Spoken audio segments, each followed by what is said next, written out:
सुप्रभात, अभिनंदन। संस्कृत की आज की कक्षा में लघु व्याकरण उपविषय के अंतर्गत आप सभी का स्वागत है। और इस लघु व्याकरण की कक्षा में आज हम शरीर के अंगों और फलों के नामों को जानेंगे। आपके शरीर में विभिन्न अंग हैं और उन्हें हम विभिन्न तरीके से बोलते हैं, अनेक भाषाओं में अनेक तरीके से, जैसे सिर, हेड। अब हमें यहाँ क्या करना है, ना हिंदी और ना इंग्लिश बल्कि संस्कृत में सीखना है। और संस्कृत में बोलते हुए हमें यह भी जानना है कि हम उन्हें हिंदी में किन नामों से पुकारते हैं। देखिए प्यारे बच्चों, जब हम किसी भी चीज़ को ध्यान से पढ़ते हैं तो उच्चारण का उसमें विशेष स्थान होता है। तो चलिए बोलते हैं शरीर के अंगों के नाम। शिरः सिर, मुखम मुँह। शिरः सिर, मुखम मुँह।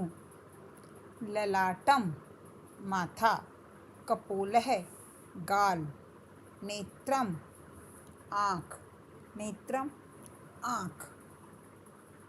भ्रू भौं। पलकम पलक। नासिका नाक। ओष्ठः होठ। जिह्वा जीभ। समझ आ गया होगा आप सभी को। शिरः, मुखम, ललाटम, कपोलः, नेत्रम, भ्रू, पलकम, नासिका, ओष्ठः, जिह्वा। अब फलों के नाम। हम सभी को फल बहुत प्रिय हैं और अब हम इनके नाम संस्कृत में भी जानेंगे। सबसे पहले आप अपने मस्तिष्क को थोड़ा सा दौड़ाइए और देखिए कि आपको आजकल की ऋतु में कौन सा फल सबसे ज़्यादा अच्छा लगता है। जी हाँ, आप लोगों ने सोच लिया होगा। अब सोचिए कि उस फल से आप फल के अतिरिक्त और उसे किस रूप में प्रयोग कर सकते हैं। जी हाँ, आप विभिन्न फलों को अनेक तरीक़ों से खा सकते हैं। जैसे आप उसे फल के रूप में खा सकते हैं, उसका मुरब्बा बना सकते हैं, उसकी चटनी बना सकते हैं, उसका जूस पी सकते हैं। और बहुत से लोग विभिन्न तरीक़ों से विभिन्न फलों का प्रयोग करते हैं। चलिए तो बढ़ते हैं आगे की ओर। सेब फलम सेब। जम्बूफलम जामुन। सीताफलम शरीफा। लीचिका लीची। क्षुदाहरम छुआरा। प्रियालम चिरौंजी। इक्षु गन्ना। मधुरिका मुनक्का। खरबूजम खरबूजा। मखानम मखाना। सेबफलम सेब। जम्बूफलम जामुन। सीताफलम शरीफा। लीचिका लीची। क्षुदाहरम छुआरा। प्रियालम चिरौंजी। इक्षु गन्ना।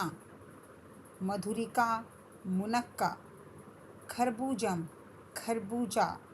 मखानम मखाना।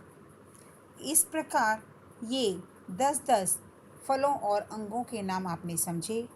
और अब हम आगे बढ़ते हैं अगले पद की तरफ, जो है उपपद विभक्ति, जिनमें आप कुछ पहले पढ़ चुके हैं। और आज हम उसमें 3 नवीन उपविभक्तियों का समावेश कर उन्हें भी पढ़ेंगे।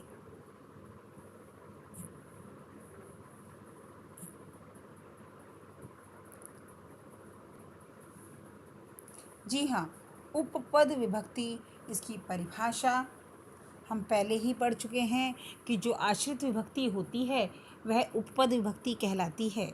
जैसे उभयतः दोनों तरफ, नदीम उभयतः वृक्षाः सन्ति, परितः चारों तरफ, विद्यालयं परितः प्राचीरम, अर्थात उभयतः, परितः, सर्वतः, प्रति, निक्षा आदि के योग में द्वितीय विभक्ति ही लगती है। प्रति, छात्र है विद्यालयं प्रति गच्छति। सर्वतः, सभी तरफ, ग्रामं सर्वतः, कृषि क्षेत्राणि सन्ति। निकषा, समीप, विद्यालयं निकषा उद्यानम् अस्ति। धिक्, सह, विना, अलम आदि के योग में तृतीया विभक्ति लगती है।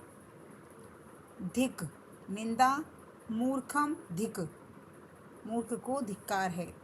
सह, जिसके साथ जाया जाए, जिसके साथ कोई कार्य किया जाए, वहाँ पर तृतीया विभक्ति लगती है।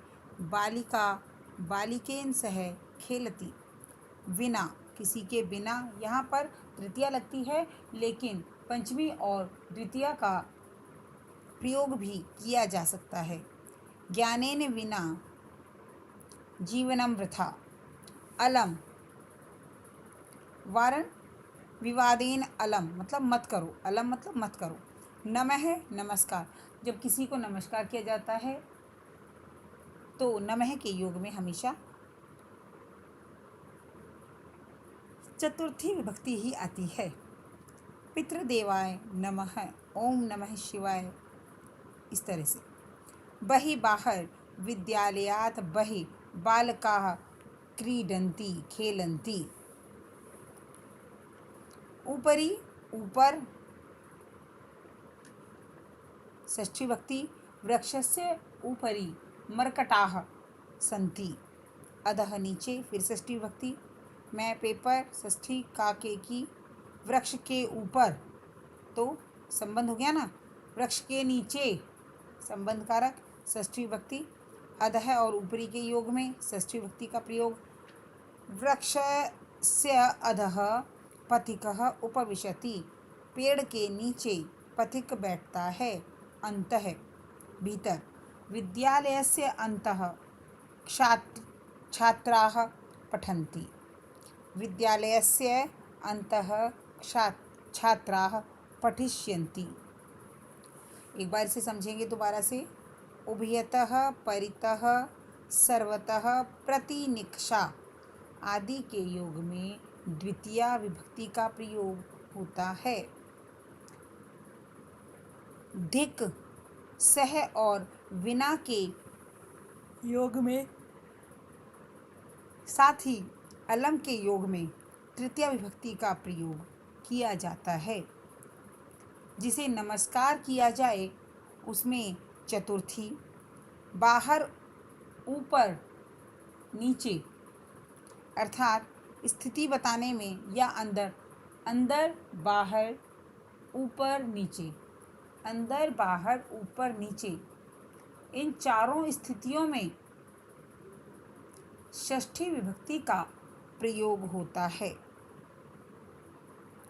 इस प्रकार विभिन्न उपपद विभक्तियाँ मुख्य विभक्ति पर मुख्य जो हमारी क्रिया होती है उस पर आधारित होती है, और उसमें इसी आधार पर हम विभक्तियों का प्रयोग करते हैं कि किसके साथ कौन सी विभक्ति लगती है और लगनी चाहिए।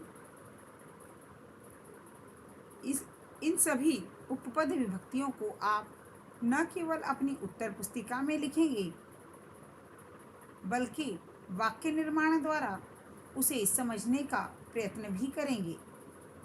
प्यारे बच्चों, संस्कृत लेखन में उपपद विभक्तियों का विशेष योगदान होता है और इन्हें हमें हमेशा ध्यान रखना चाहिए। विभक्तियों के साथ साथ हमें कारक का ध्यान रखना आवश्यक है, और उसी से हम अपने वाक्य को सही तरीके से उनके निर्माण में सफल हो सकते हैं और संस्कृत के ज्ञान भंडार को असीमित कर सकते हैं। आज के लिए इतना ही। धन्यवाद।